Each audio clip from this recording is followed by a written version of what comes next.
எங்களோட வாழ்க்கையில் சில விஷயங்கள் நாங்கள் இப்படி தான் செய்யணும், இப்படி செய்யக்கூடாதுன்ட்டு எங்களுக்கு யாரும் சொல்லிக் கொடுத்தது இல்லை.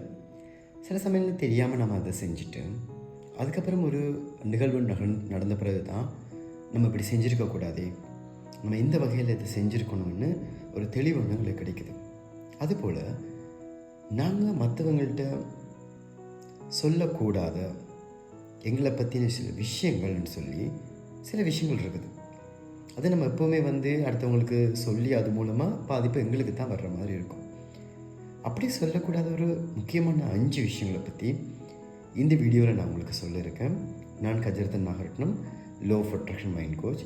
இந்த வீடியோவை முழுமையாக பாருங்கள். மறக்காமல் விஎம்எக்டர் சேனலை சப்ஸ்கிரைப் பண்ணிக்கொள்ளுங்கள்.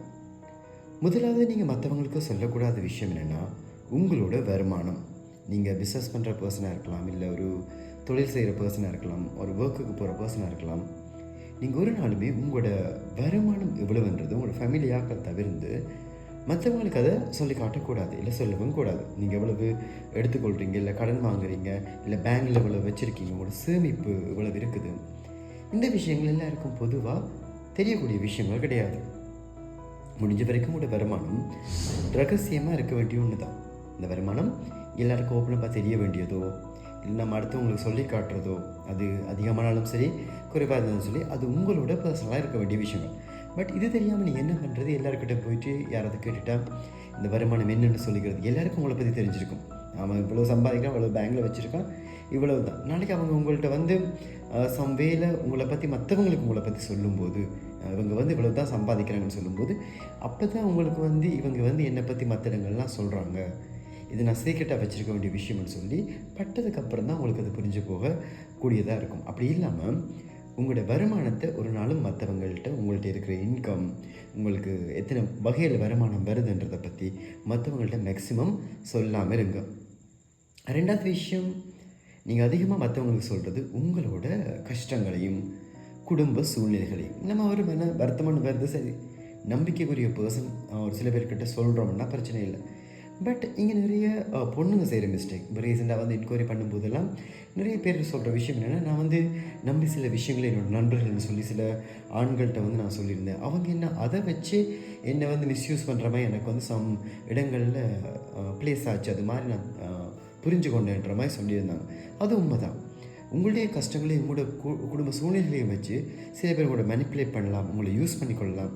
ஸோ உங்களோட கஷ்டங்கள் உங்களுக்கு 100% நம்பிக்கையான பர்சன் இவங்களுக்கு சொல்லிக்கொள்ளலாம். இவங்க என்னோடய உறவினர்கள், இல்லை இவங்க எனக்கு ரொம்ப காலமாக என் கூட இருக்காங்க, என்னோடய அண்ணனோ இல்லை தம்பியோ, இந்த வேயில் இருக்கவங்கள்ட்ட அதை நீங்கள் ஷேர் பண்ணிக்கொள்ளலாம். உங்களை அறியாமல், இல்லை உங்களுக்கு அவங்க வேலை இதை யூஸ் பண்ணிக்கொள்ளலாம். உங்களுக்கு இல்லை உங்கள் ரகசியத்தை வெளியில் மற்றவங்களுக்கு போய் சொல்கிறதுக்கான சான்சஸ் இருக்குன்னா அது எல்லாருக்கும் தெரிகிற மாதிரியான விஷயம் இல்லை.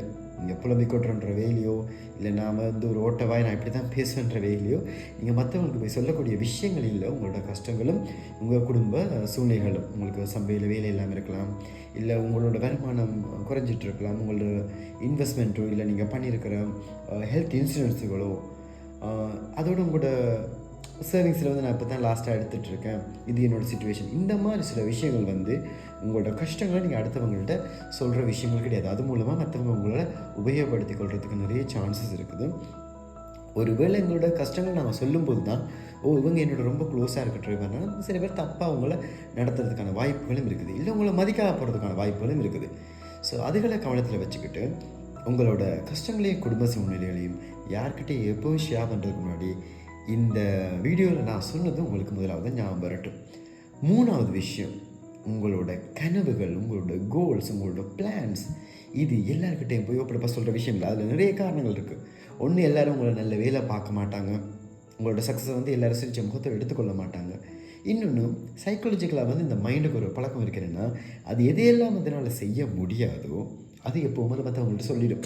இப்போ மைண்ட் இப்போ உதாரணமாக நான் என்னோடய லைஃப்பில் இப்போ நீங்கள் உதாரணமாக ஒரு புக் ஒன்று எழுதுறதுக்கு ட்ரை பண்ணுறீங்கன்னு வைங்களேன். என்னோடய உதாரணங்கள் உங்களுக்கு பொருத்தி போகலாம் சில நேரங்களில். இப்போ நீங்கள் ஒரு புக் ஒன்று எழுத போகிறீங்க. இது நீங்கள் என்ன பண்ணுங்க, போய் 10 பேருக்கு சொல்லுங்கள், நான் ஒரு புக் எழுத போகிறேன். உங்களால் அதை எழுதவே முடியாது. நீங்கள் ஒரு வீடு கட்ட போகிறீங்கன்னு வைங்க. இந்த வீடு கட்ட போகிறேன்றதை போயிட்டு 10 பேருக்கு சொல்லி பாருங்கள். உங்களால் அதில் ஒரு ஸ்டெப் கூட எடுத்து வைக்க முடியாது.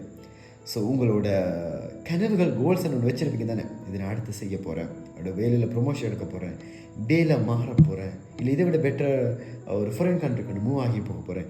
இதை செயலில் ஃபஸ்ட்டு ஆரம்பிங்க.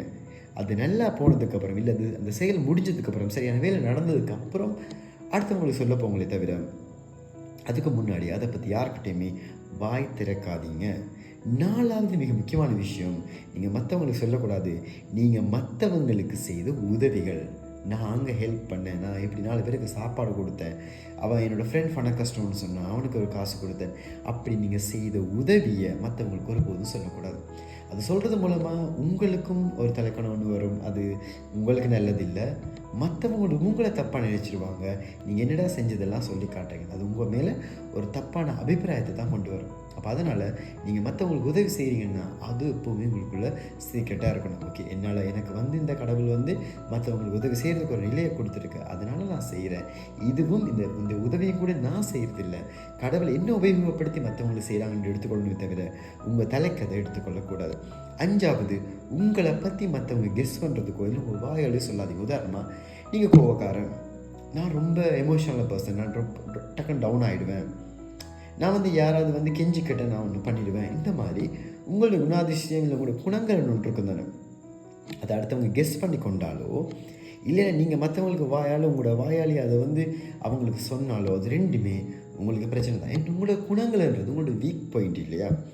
அப்போ மற்றவங்க நாளைக்கு உங்களை ரோல் பண்ணுறதுக்கு அது ஒரு காரணமாக மாறிடும். அப்போ உங்களோட குணங்களை யார்கிட்டையும் ஷேர் பண்ணவும் பண்ணாதீங்க, மற்றவங்க தெரிஞ்சு கொள்றதுக்கும் அலோவ் பண்ணாதீங்க. நான் சொன்ன இந்த 5 விஷயம், இது மாதிரி நிறைய விஷயங்கள் இருக்குது. பட் குறிப்பாக இந்த 5 விஷயங்களும் மற்றவங்க நீங்கள் ஷேர் பண்ணுறது மூலமாக உங்களுக்கு பெரிய பாதிப்புன்னு இருக்கும். இந்த 5 விஷயங்களை உங்களோட மைண்டில் நல்ல ஞாபகம் வச்சுக்கொள்ளுங்க. இன்னொரு வீடியோவில் நான் உங்களை சந்திக்கிறேன். நன்றி, வணக்கம். மறக்காமல் இந்த வீடியோவை லைக் பண்ணி கமெண்ட் பண்ணி நீங்கள் எந்த ஊரில் இந்த வீடியோ பார்க்குறன்றதை கமெண்டில் எனக்கு சொல்லுங்கள். நன்றி, வணக்கம்.